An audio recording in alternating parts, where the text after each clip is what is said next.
And I mean, in 2025, if your solution to solving traffic and congestion and road fatalities is by building more roads or doing road enhancements or adding lanes, I mean, with all due respect, you're just an idiot, because we already have all the facts and the data that say the more lanes you add, the more people will drive and the more congestion you'll have. It's called induced demand. My argument is always, if there's a traffic accident, I don't think the liability should be on the driver, because the driver is just responding to the context, which is the road they're in, which is designed for high speeds. I really think we should put the pressure and the light on traffic engineers, because they've designed the road in this way. They're responsible for any accidents that happen on it. I would say, look where the money goes. If the money's still going towards roads and car-centric planning, then there's not going to be any motivation for someone to shift to public transport. We're not nearly there yet. Dubai's urban area needs way more network coverage, way more stations, and way more lines and connectivity when it comes to the metro. And I think the ultimate metro plan for Dubai is 420 kilometers of metro and something like 200 stations. So we're not even nearly there yet. We're still under 100 kilometers when it comes to metro lines in Dubai. Dr. Ahmed Almulla, thank you very much for joining me today. I appreciate it. Thank you for having me. So I have notes here because I want to make sure I get this right. So Sure. You are CEO and co-founder of ARCAT. Urban planning and design, yes. You are an urban planner. You also have a PhD in interdisciplinary engineering. Correct. Master of Architecture. Correct. Teacher at American University of Sharjah. That's right. And you advise the Abu Dhabi government on urban planning and infrastructure development. Correct. Okay, so let me start with a basic question, a simple Sure. one. What is an urban planner to you? An urban planner to me is someone that looks at city planning and city management from a macro lens. So for me, an urban planner is someone that can reconcile all the different vital sectors you have, things like infrastructure, transport, land use, housing, and then puts them all together in a way that makes city life convenient and accessible for people. Okay, so let's go from there. Yeah. Convenient, you're from Dubai. Yes. Is Dubai a convenient city for residents? I would say it varies. I'd say Dubai's urban landscape has a lot of good places and places that definitely could use improvement. But in terms of the average resident in Dubai, I wouldn't say that we're there yet. And this is why a strategy or policy like the 15 or 20-minute city is one of the main objectives of the Dubai 2040 Urban Master Plan.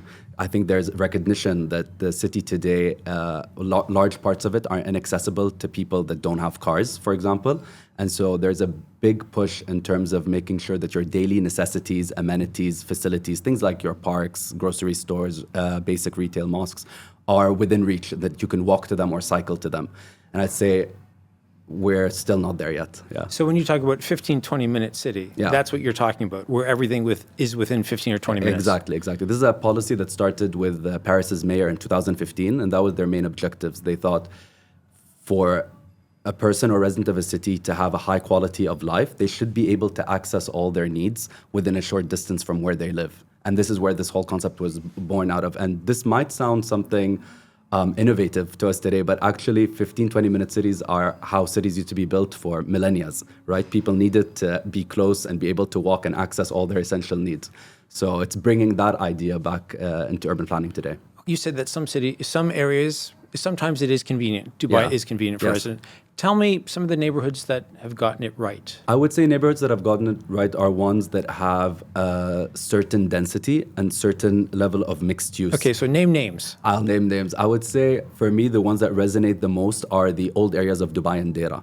I think these areas, because of their density and because they have very activated street frontages, you have public transport that can be supported, you have it's a 15-minute city by default almost, just because it has a certain population density and things are close together, and it's very well connected. 2 of the metro lines run through it. And then you have areas, I think, that can get there, but they're not there yet. And I would say these are your downtown Dubai's, your JBRs. They're mixed use, they've got good densities, but I would say they act, they're successful in terms of isolated neighborhoods, But then if you want to go from this neighborhood to any other neighborhood in the city, this is where the challenge starts. And I feel like the focus in Dubai, especially with developers leading a lot of urban planning projects, they were very much focused on their isolated developments within their boundaries and not thinking that much about, okay, then how do we connect from this area to the next? Because it wasn't really their scope. So I think that that's true. I think that Dubai is made up of, people will say they live in Dubai South, or they live in JBR, or they live in the Marina, or they live in whatever part of the city. Yeah. But there isn't, and usually I think, certainly people who live in, say, JLT. Yeah. I think people who live in JLT stay in JLT. Right. You know, they might not work there, but they certainly will live there. Restaurants, grocery shopping, their gym, all the entertainment stuff would be there. Is that a neighborhood that's gotten it right? I would say, yes, it has gotten it right in some terms. I would say the critique of JLT would be, does it have a wide range or a diversity of housing options and housing typologies? So do you only have apartments, or do you have also some townhouses and villas, studios? So is it affordable to a wide demographic? Because what ends up happening in places like JLT is that a certain socioeconomic demographic is able to work there. But then where do the people that the service people that work in your restaurants and your, where do they live? Is it an inclusive city? So it's one step in the right direction, but it needs a lot of steps to be an ideal neighborhood, in my opinion. And I think that's true. I know in many countries around the world, they want people to be able to be in 15-minute cities. Yeah. Absolutely. But I also think that one of the realities of life here, I guess, is that we accept that people in the service industry are going to get on a bus at 5:30 in the morning and come in. So do you think long-term that that's something that they want to get right, where people who are in the service industry are living next to or near or in the same neighborhood as the people they're servicing? Definitely. And I think this has so many implications. So first of all, when people live close to where they work, that alleviates a lot of pressure you have on your infrastructure networks, such as your roads. So that's like CO2 emissions that you've emitted, and also having, when we design and plan our cities, who are we designing and planning them for? And if we want it to be inclusive and we want everyone to be part of our city and feel the convenience and accessibility, we definitely need to start considering a variety of different options within the same neighborhoods. And Dubai's already gone one step in that direction by implementing an affordable housing policy. And what that policy basically says is, if you are close to a metro or major transportation hub, certain percentage of your units have to be affordable. And that has so many knock-on benefits, because if they're next to a transportation node, you've already kind of solved the problem of connectivity and accessibility for these people, because people who choose to live in affordable housing units usually don't drive or don't own a car. So I think this is a very smart way to deal with that problem, because you've provided housing for them at key locations where they have access to high-capacity transport nodes. And so you've kind of solved two issues at once there. So when you also talk about the strengths and weaknesses of cities, let's look at the different strategies that Abu Dhabi and Dubai has. Yeah. And tell me, in a nutshell, in a couple of sentences, the strategy of Dubai, and then what is the strategy from an urban planning point of view for Abu Dhabi? In a few sentences might be a bit difficult, just because Dubai and Abu Dhabi have very different trajectories, but I feel like today they're kind of converging. And I'll explain why. So pre-oil, I think Dubai and Abu Dhabi followed very, very similar urban planning patterns, and the typologies look the same. They're courtyard housing, organic winding paths between them, very modest, very basic infrastructure. But then after oil, I think Dubai went through an approach, and this is due to, of course, the amount of oil reserves that differed greatly between these two cities. Dubai went for a more aggressive approach when it came to development and attracting foreign investment and attracting residents from other places, whereas Abu Dhabi took a more traditional conservative approach when it comes to city planning, because they could afford to.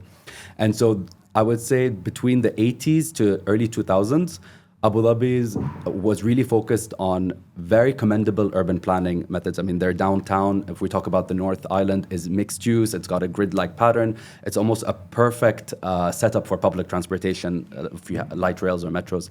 But Dubai kind of gave developers a bit of free rein during that time. And what developers, and we talked about this, they take certain parts of the cities, develop them, but then they wouldn't be so concerned about connectivity. And I feel like post 2005-6, both cities have been more aggressive when it comes to trying to attract people to live here, trying to attract businesses. But then it's interesting, Abu Dhabi went through an approach where they wanted to kind of attract cultural landmarks and take that direction, whereas Dubai was more focused on, let's say, tourism and entertainment and business. But in terms of urban landscapes, you can see that outside Abu Dhabi Island looks a lot like how Dubai suburbs look like. And a lot of that has to do with actually our national housing program, which our national housing program, it might seem like, because nationals make up a small portion of our population, it's not significant. But the proportion are the same in those two cities. 20% of people live in 60% of the land. And these are your national housing neighborhoods. And I think these, if we really want to enhance and upgrade and elevate urban planning in the region, the national housing program is really what's going to make or break our cities. So I want to step back just for a moment. When you look at the difference between Abu Dhabi and Dubai, so it was 2009, September, when the Dubai Metro opened. Right. All these years later, and Abu Dhabi still doesn't have something similar. True. They do have fairly comprehensive bus lanes and bus routes. Yeah. Why do you think there's been that lagging on Abu Dhabi's part? I'm not sure, actually. That's a very good question. But I would say the reason might be many, but I think the main reason why we still don't have one today is because they probably thought that they didn't have enough demand to satisfy the return on investment. So they thought, Abu Dhabi's population is not there yet. But I think that a metro is actually an enabler for growth. And Dubai was very smart. I mean, in 2009, one could argue Dubai probably didn't need a metro. Our population was less than 2 million. But having this metro allowed Dubai to really grow in a way that maybe Abu Dhabi today can't. And just think of something like a world exhibition like Expo. We would have never gotten the bid for Expo to be hosted in Dubai if we didn't have world-class infrastructure like the metro. And it was actually one of the requirements that the Expo site be connected to the metro. So I think investing in the metro has been a very smart, forward-thinking decision that Dubai has made. Now, the advantage Abu Dhabi has, because it hasn't implemented the system yet, I think metro and rail systems have really, really advanced and taken off in the past 15 years. So there's an opportunity now maybe for Abu Dhabi to put forth a new type of technology that's going to be more efficient. But I think now is the time, and it's really hard to wait any longer. So, and I think coming up, of course, is something we had talked about off camera. We have Etihad Rail. Yeah. And Etihad Rail, do you think that will do the job in Abu Dhabi as well as throughout the country to sort of connect people in a better way? At the city scale, I find that difficult, except if these stations are located in central locations where people live and want to get to. That could work. But because Etihad Rail is a high-speed rail kind of connection, you will still need secondary modes of transport once you reach and embark the station, right? So in other cities, a major station like an Etihad Rail station that brings people from different cities would then be supported by bus rapid transit, your metros, your trams. And I think that now, since we know that there's already a time limit, the high-speed rail is coming, I think, in 2031. I think it would be smart for Abu Dhabi today to start thinking about connections that people would want to make from Etihad Rail's stations to the rest of the city. Okay, so, but do you think another option, something that we talked about previously, in other parts of the world, you will drive from your home to a parking lot that is part of a high-speed rail network. Right. Do you think that maybe that's what Abu Dhabi is thinking, that maybe we can have the best of both worlds, which for them might be people still in love with their car, but it might also be part of the trip is public transportation? Sure. I mean, there's a lot of factors to consider there. And you're right to point out that in a lot of other places, people actually drive and then do a park and ride. But once people have to switch between one mode to another, the chance of them taking that next mode is cut in half. And because it's just the convenience of having to get out of your car, park, get in another mode. And so I think this would be good as a first step connecting. So if someone lives in Fujairah or Ras Al Khaimah, I can imagine them using that. They'd park their car and then take the high-speed rail to Abu Dhabi, for example, and then get off. But once they get off, how would they get to their final destination? And so a transport trip, like anything, is defined by two factors. It's time and money. So if it ends up being cheaper and faster for them just to take their car from point A to point B, they're still going to do that. I think one way Etihad Rail can come over this challenge is by actually placing their main stations as close as possible to the city center. And then I think that would be the biggest encouragement for people to take a secondary public transport mode to their final destination. But I mean, first last mile is something that even at a city scale with Dubai Metro, we face as a challenge. You know, I think a lot of people want to use the metro, but unless they have to, so unless they don't have a car, they won't, because it's really hard to get to your final destination once you reach the metro station. And I also think I'm going to use a recent example. So I was working in Dubai, right? Live in Abu Dhabi, yeah. And during that time when Coldplay was playing in Abu Dhabi, yeah, and the stories that I heard about people getting into the venue and then getting out, yeah, and of course I was part of that rush, people at the end of the day who wanted to go to the concert. So the road from Dubai to Abu Dhabi was packed. right. So in a situation like that, I kind of feel that's where the country or Abu Dhabi hasn't achieved everything it wants to. Because Definitely. I know that they want those big acts. And when it was at Zayed Sports City, yeah, I don't know that it was almost, they have to do a little reverse engineering. We're going to have Coldplay come and perform there. How do we figure out the transportation? Absolutely. And I think that they almost should have been thinking the other way around, of course, right? How are we going to get people in and out? Right. But when Zayed Sports City was built, of course, there wasn't the same population density that there is today. Exactly, yeah. Or the same like parking requirements. And I went to Coldplay's concert actually, and I thought it was well organized. Like getting in and out wasn't difficult, but I went to it from Abu Dhabi. So I know that people coming from Dubai had a different experience. And they actually did implement some park and ride locations outside of the island in like Shahama and these places to also try to alleviate it. But I mean, for large-scale events like that, there's always going to be that issue. And you'll notice in most European cities, their big stadiums are right there and sometimes even integrated with a public transport node because they know that a lot of people are going to want to come at the same time. But then if everyone wants to drive to a place, I mean, you're going to end up with a stadium in a vast sea of parking. That's going to be used, maybe occupied less than 1% over the entire year. So something that we've touched upon, cars and public transportation, we live in a country where everybody loves their car. Right. And yet the various municipalities want you to use public transportation. How do we reconcile this idea of getting people to use public transportation when petrol is cheap? Yeah. When we know it's not cheap, it's subsidized. Fine. From my point of view, when I have to fill up, it's fairly cheap. inexpensive. Right. But I appreciate the correction. Yeah. But when that is the case, how can Abu Dhabi and Dubai and the rest of the country, for that matter, how can they move forward when we do love our cars? Yeah. And yet we know deep within our hearts while we're driving and there's no traffic on the roads. Yeah. We also know that it probably would be better if we were taking public transportation. So what is the solution? I love this topic because it's complex and it's got a lot of factors, social, environmental, economic factors.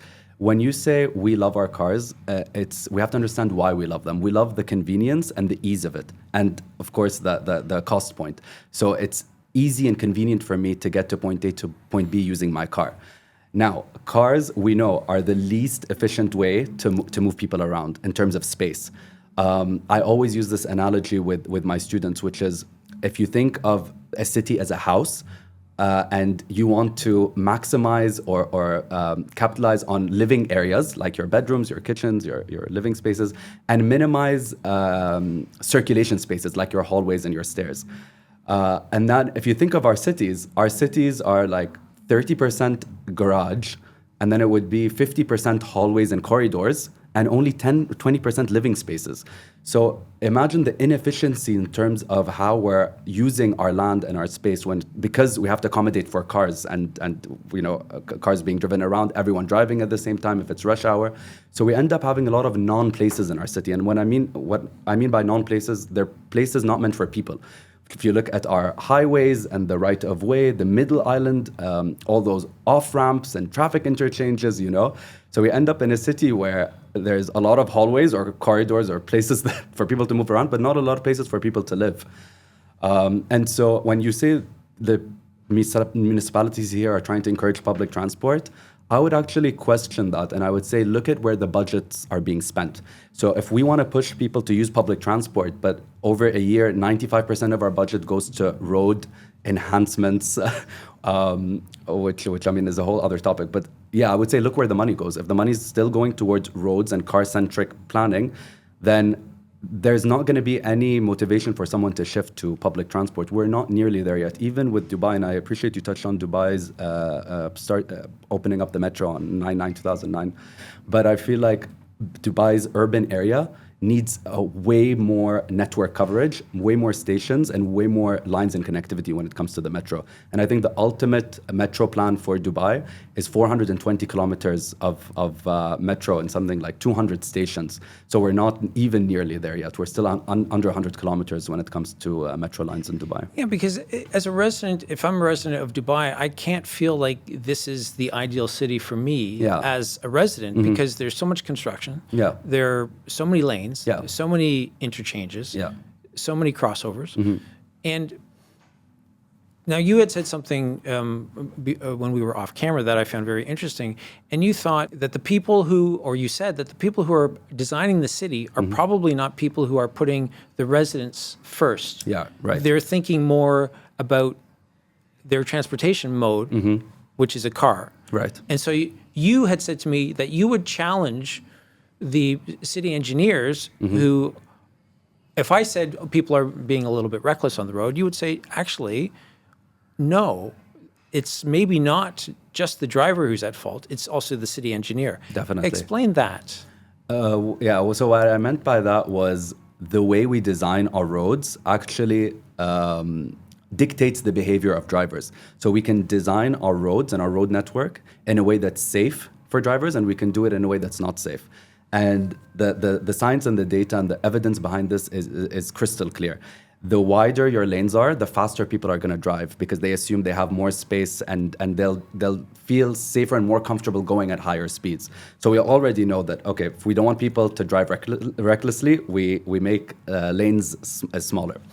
And then, of course, the best way to tackle, like, let's say, reckless driving is by actually getting people to drive less, so offering other modes of transport for people to get from point A to point B.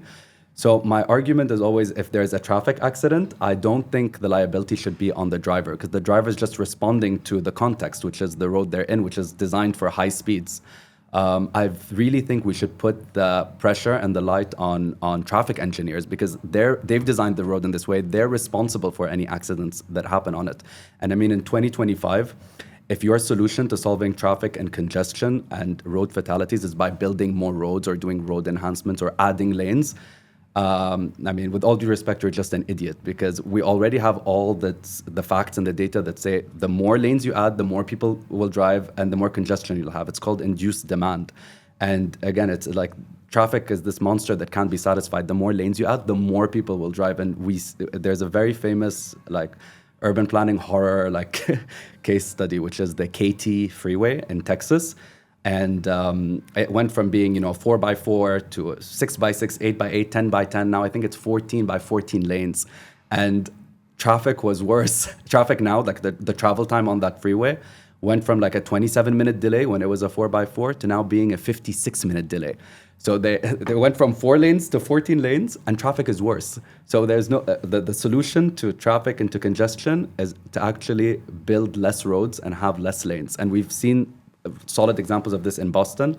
There's a freeway that they put underground, and they called that project the Big Dig, and that also reduced congestion and traffic. And in Seoul, they actually took a central artery that was really ugly double-decker that used to cut in the middle of the city over a stream, and they realized after time that the road kept on needing to be operated and maintained, of course, because you built it over running water.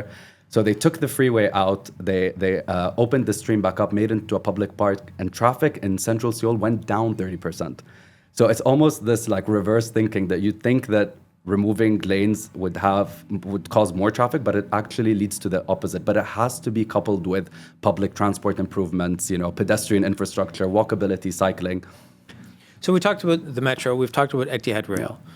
We're in Dubai, so we know that air taxis are coming. Yeah. Abu Dhabi, I think, is talking about sea gliders as well. Right. And just a couple of weeks ago with Elon Musk, Dubai Loop. Right. So is the country taking the right approach where they are giving residents options, or should they be thinking, no, we're just going to make, as you said, more subway or metro stops? Yeah. What is the best solution? I would say the best solution is having options, as you mentioned. It's having a diversity of different modes that people can take. Now, the Dubai Loop project, air taxi, sea gliders, they're all great. But we have to think about who's going to use them and who they're made for. Because I'm just thinking of like locations of these heliports, right? They're probably going to be on top of buildings. So it's almost like you have this physical barrier between people on the street and the people that are allowed to go to the top of the buildings and use that. And then we have to understand capacity. So the reason why urban planners usually push for things like metros and rail is because they're high-speed, high-capacity networks. With the air taxis, I doubt that they're going to be able to move that many people as a form of, let's say, public transport or as a serious transport or mobility mode for the public. I think it's going to be a niche, and it's going to be for people that can afford it. And of course, you have other challenges with its implementation, like how do you deal with the noise and other things. But I think that they're going to overcome these challenges. But I think if in the next 15, 20 years, I don't think it's going to replace any existing transport nodes. It's just going to be a niche. And with the Dubai Loop specifically, are you excited about that? Do you believe in that idea? I mean, I think it's exciting, but we're not there yet. I mean, there's no operational loop at anything similar to the scale that Dubai is proposing. I mean, there's a very short line, less than 2 kilometers in Vegas. It's from a convention center to a hotel. And that's the only segment of it that's ever been operational. So I think it's exciting that we're testing this out. But again, we have to think about this is a very, very expensive infrastructure. How much is it going to cost and how many people is it going to move and where is it going to lead to? If it's a standalone kind of transport link, I don't think it's going to be as effective. But if it's, for example, connects between different metro stations at a higher speed, I think this is where, if it complements your existing network, this is where I think it can have a big advantage. But again, I think a cost will be a barrier, at least in the medium term. Something else I wanted to ask about with the new airport that's coming up in Dubai. Right, the Al Maktoum Airport. Yes. Yeah. How is that going to be, what's the best way to integrate that into the city? Is it to keep it, in a lot of places around the world, certainly in North America, airports are often on the outskirts. For many good reasons, yeah. Where I live in Al Raha in Abu Dhabi, I hear the planes coming and going out of the Abu Dhabi airport. Right. So how will that airport change, or will it change the city or certainly the area around the new airport?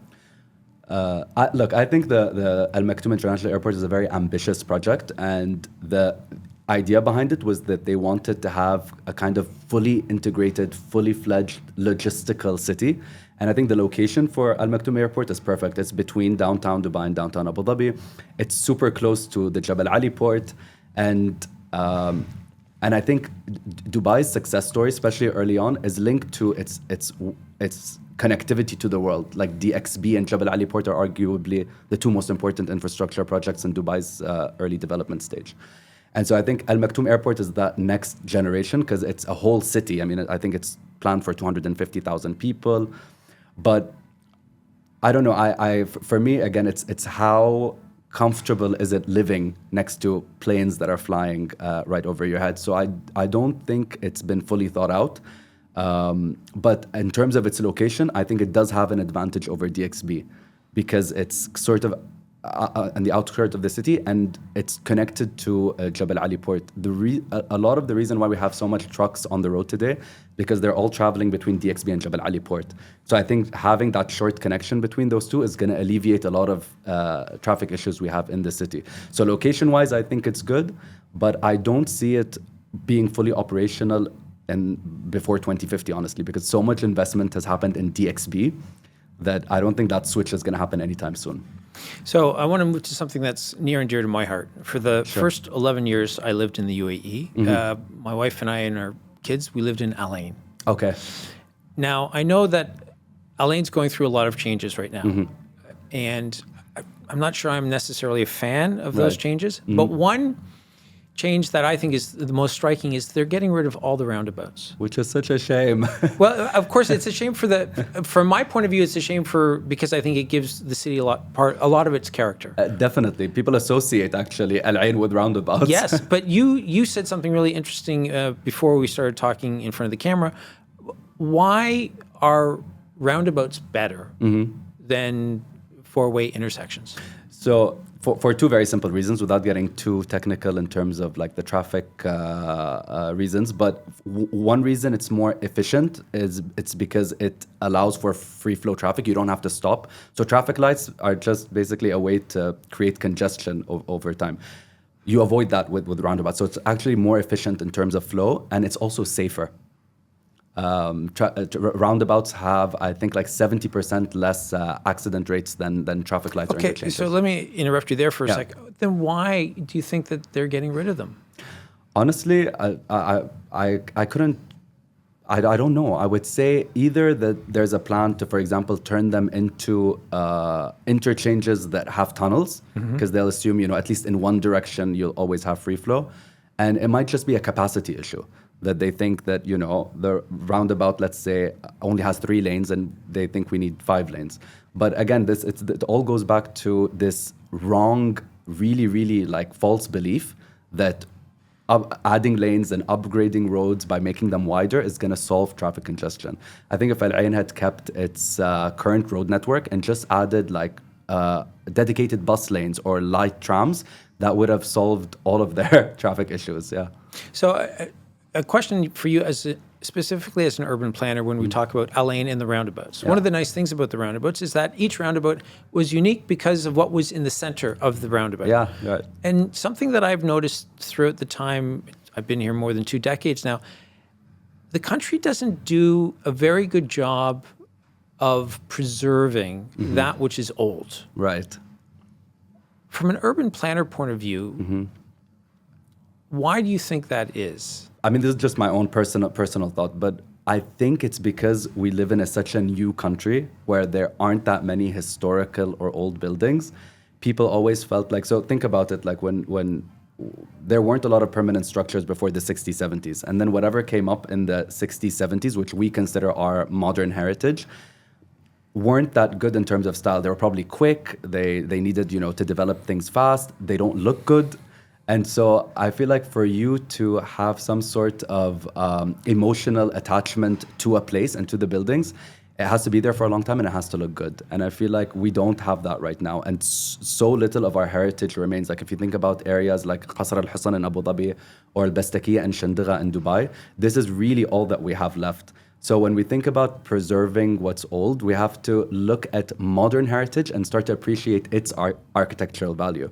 Because you wouldn't think, for me and you, or maybe for someone that lives in, like, let's say London or Paris, a building from the 70s, 80s was no way something that's like historic, that we have attachment to, that we want to keep. But for us, this is all we've got.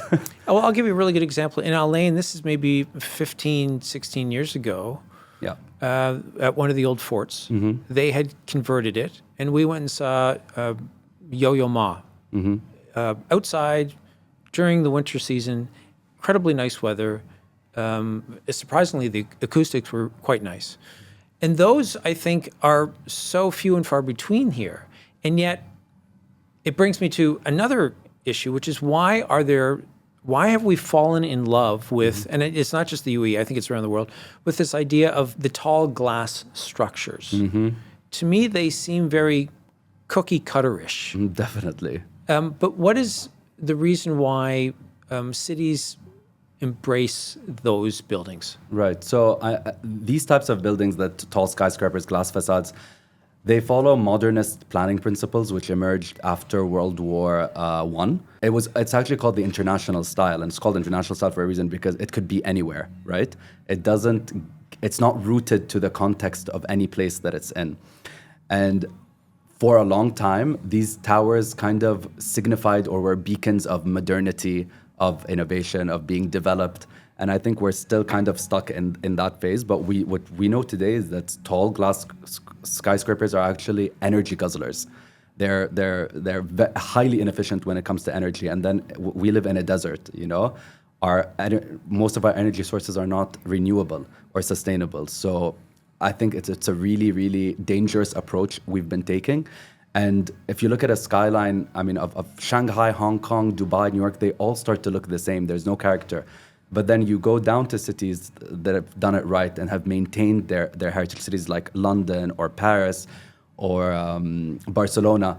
It's a completely different experience. So I'm very much against this modern international style. I can see why. I mean, they did it. It signified something at a time, but I don't think it represents any modernity today. I think it represents the exact opposite. So you had mentioned living here in the UAE. Also, the environment itself can be quite harsh, certainly during the summer months. Yeah. What are some of the challenges that the UAE environment poses for an urban planner when developing a city that's people-centric? I mean, a lot. I mean, it's the perfect place, because let's not forget, cities were born in this region. So when we talk about people-centric cities, sustainable cities, human skills, this was all born here. Civilizations were born here. And ARCAT, actually the name of the urban planning consultancy, or IRCA or ARCAT, was one of the first human settlements. It's the first time people actually went from being nomadic to settling and going into agriculture and that. So we know how to design cities for thousands, even millions of people that are walkable, that have passive cooling techniques, meaning they know how to cool the city down and create a comfortable urban microclimate even when it's desert. Even in the hot summer months. And so I think a lot of these lessons we've actually lost in the last 50 years. And so my whole argument, or ARCAT's whole ethos, is basically going back to that. We know we have a lot of good lessons in terms of urban planning and urbanism that were born here and that people have mastered over hundreds and thousands of years.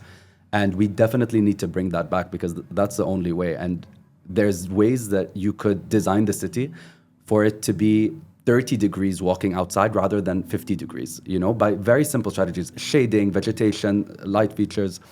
And so it's possible, and this is what's exciting. And I want to really bring all of those back. And so if you think of a neighborhood like Masdar City, we could talk about it being a failure in terms of a master planning project, but Masdar City in itself incorporated a lot of innovative. I love the way they married innovative tech solutions with traditional cooling techniques. So a wind tower that's supported with some energy that cools down, having that separation of cars with walkable streets, buildings being close together. And so I don't know if you visit Masdar City, but you can visit Masdar City and walk there and take an actual temperature reading, and it'll read 35 degrees. And if you step out into the main city and take a temperature reading, it can read 48 degrees. And so, we already know how to do things right. I think our planning codes and regulations need to now catch up. So, if you were to predict the future, and it's 2050, all right, and you could say these are the 1 or 2 or 3 top priorities that you would want for Abu Dhabi, so that it is more of a people-centric city and it's more walkable, what would you want to incorporate? I would say the first thing I'd want to incorporate in Abu Dhabi is I'd want... No, Dubai. Oh, sorry, Dubai. Dubai. Okay. Let's start with Dubai. Okay. I think Dubai will need definitely to upgrade its public transport network. And I think, again, we discussed this earlier, we have individual neighborhoods that are have some good qualities in them, but we need to now start stitching the city together. I feel like it's like a patchwork of different neighborhoods that are disconnected and fragmented today, and we need to start stitching them back together. I would imagine by 2050, I would hope that a lot of freeways, I can imagine Sheikh Zayed Road today being something like like Broadway in New York or La Rambla in Barcelona or Champs-Élysées in Paris. I feel like it can definitely move from being a car-centric road to having, bus lanes, trams, it being walkable. I can really see that. I can see it being a linear park even. So I feel like that's definitely the trajectory we're going to go on by 2050. And then Abu Dhabi? Abu Dhabi, I can see it becoming more coastal. Abu Dhabi today is of course an island and a coastal city, but there's very limited opportunities where residents actually interact and interface with the water. So I can see Abu Dhabi definitely moving towards a more intense coastal developments because they've got beautiful coastline. They've got 200 islands. And that's why even mentioning something like the Sea Glider, I can definitely see Abu Dhabi going in that direction. I think it's going to still be lower density, and I think it's going to start to build up around the coast more. One of the really nice things that happens in Dubai, I don't think often enough, is when Sheikh Zayed Road gets closed and people are walking it or riding their bikes. Yeah. My wife and I lived in Japan for many years in the early 90s. And one of the main streets in downtown Tokyo would close every Sunday for 6 or 8 hours. Do you think there's ever that, like, I think if they want to send the right message that we want to be more people-centric, to do that, because I like this idea of a linear park that you just mentioned, and I could see, maybe in 25 years that being the case. But do you think the city ever gets to the point where they say, every Sunday for 6 hours from noon to 6, we're going to close Sheikh Zayed Road? Do you think they would ever do that? I think so, but I think they're going to start small. Let's not take Sheikh Zayed Road. But again, Sheikh Zayed Road closing for a few hours. The world still moved on. People still could get to where they wanted. People have this idea that if you take away one lane of traffic, like the city's just going to, dissolve into chaos, which is not the case. But let's look at, for example, Mohammed bin Rashid Boulevard or Downtown Boulevard. And why don't we close that off or sections of that and start to actually bring people out on the streets, reclaiming the streets? I think people have lost control over streets and roads, and they've completely become overtaken by cars as the primary user. And we've kind of forgotten that roads are there for everyone, because not everyone drives, not everyone can drive or wants to drive. People that are below 18 and over maybe 70 or 80 don't have that choice. A lot of people are handicapped in some way and cannot drive. So it's really unfair that we taken up 90% of streets to one user and then given the rest of the population very small strips of it. So I'd start by tackling more smaller scale roads and then hopefully one day getting to Sheikh Zayed Road. Yeah. Now my kids, I have twins, my kids are 28, they're back in Toronto. My daughter just got her license and my son has no desire to get his license. Yeah. Is that a good thing? Definitely. Absolutely. Why? Because then they'll be the advocates for your son that doesn't drive knows more than anyone the challenges related to getting from point A to point B without a car. So we need more people that don't drive so they can advocate for public transport and walkability. And that's the only way. The only way we're going to cause a serious shift in people's behavior and patterns from driving habits to taking other modes is by actually encouraging people to use it. Dr. Ahmed Almulla, thank you so much for joining me today. Thank you, Michael. It's been a real pleasure. Thank you.